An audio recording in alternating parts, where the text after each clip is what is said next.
చనిపోయిన వారి ఆత్మ తిరిగి మన ఇంటికి వస్తుంది. అది ఎందుకో తెలుసుకుందాం. మనిషి చనిపోయిన 24 గంటల తర్వాత ఆత్మ తిరిగి తన ఇంటికి వస్తుందట. భూమి మీద జన్మించిన ప్రతి ప్రాణి మరణించక తప్పదు. అనగా శాశ్వతంగా జీవించి ఉండదని అర్థం. అంటే ఏదో ఒక రోజు మరణించాల్సిందే. కానీ మరణించిన తర్వాత ఆత్మ విషయంలో ఏం జరుగుతుందో ఎవరికైనా తెలుసా?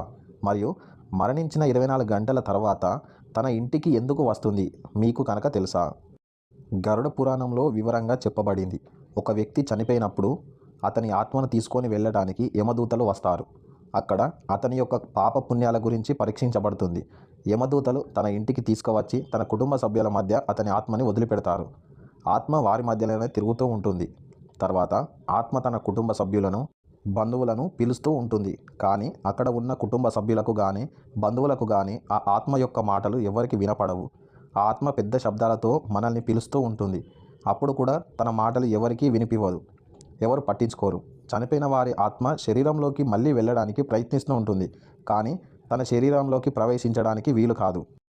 ఆ విషయాలే కాకుండా గరుడ పురాణంలో ఇంకా ఎన్నో విషయాలు ప్రత్యేకంగా చెప్పబడ్డాయి. ఎవరికైనా మరణం అయిన తర్వాత తన కుటుంబ సభ్యులు ఏడుస్తూ ఉండడం చూసి ఆ చనిపోయిన ఆత్మ బాధపడుతూ ఉంటుంది మరియు ఏడుస్తూ ఉంటుంది. కానీ అక్కడ ఏమి చేయడానికి వీలు ఉండదు. తన జీవితంలో తన బతికిన రోజులు జ్ఞాపకం చేసుకొని ఏడుస్తూ ఉంటుంది. యమదూతలు చనిపోయిన ఆత్మ వారి కుటుంబ సభ్యుల మధ్యలో వదిలి వెళ్ళినప్పుడు చనిపోయిన ఆత్మ తిరిగి వెళ్ళడానికి యమలోకానికి మార్గాన్ని గుర్తుపెట్టుకోదు. ఆత్మకు అంత బలం కూడా ఉండదు. గరుడ పురాణంలో చెప్పబడిన విషయాల బట్టి 13 రోజుల వరకు పిండదానం చేస్తూ ఉంటారు. అప్పుడు మరణించిన ఆత్మ యొక్క అంగములు పునర్జన్మ జరుగుతుంది. మరియు 12వ రోజు పిండదానం చేయబడినప్పుడు దాంతో శరీరము, మాంసము పునర్జన్మ జరుగుతుంది. మరియు 13వ రోజు పురోహితుడు తమ ఆత్మ యొక్క పిండదానం చేసినప్పుడు దాంతోనే యమలోకానికి మార్గం గుర్తుపడుతుంది. చనిపోయిన ఆత్మకు 13 రోజులు పిండదానం చేయడం ద్వారా యమలోకానికి వెళ్ళడానికి మార్గం దొరుకుతుంది. ఇలా గరుడ పురాణంలో చెప్పబడింది. ఎప్పుడైతే ఒక మనిషి మరణం జరుగుతుందో మరణించిన వారి ఆత్మ వారి యొక్క కుటుంబ సభ్యుల మధ్యలో 13 రోజుల వరకు తిరుగుతూ ఉంటుంది.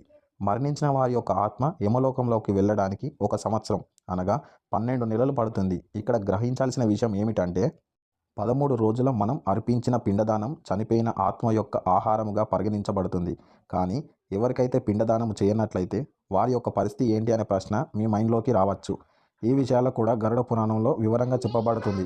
ఎవరికైతే పిండదానం చేయబడదో వారి యొక్క యమదూతలను ఈడ్చుకుంటూ యమలోకానికి తీసుకువెళ్తారు. అందువలన చనిపోయిన వారి ఆత్మ చాలా కష్టాలను అనుభవించాల్సి వస్తుంది. అందుకే హిందూ ధర్మంలో 13 రోజుల వరకు పిండదానం చేయవలసిన అవసరం తప్పనిసరి. ఇవన్నీ గరుడ పురాణంలో చెప్పబడిన విషయాలు.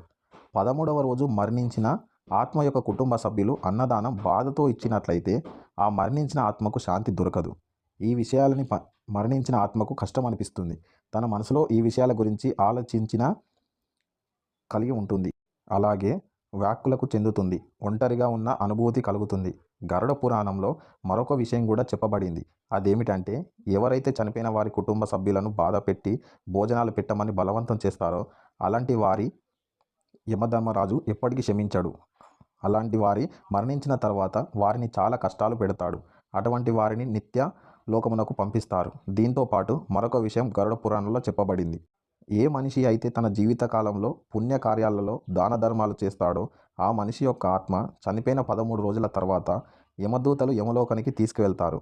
అలాంటి వారి నెత్తిలోకముల నుండి యమలోకానికి వెళ్ళే మార్గం ఎలాంటి కష్టం అనుభవించాల్సిన అవసరం ఉండదు.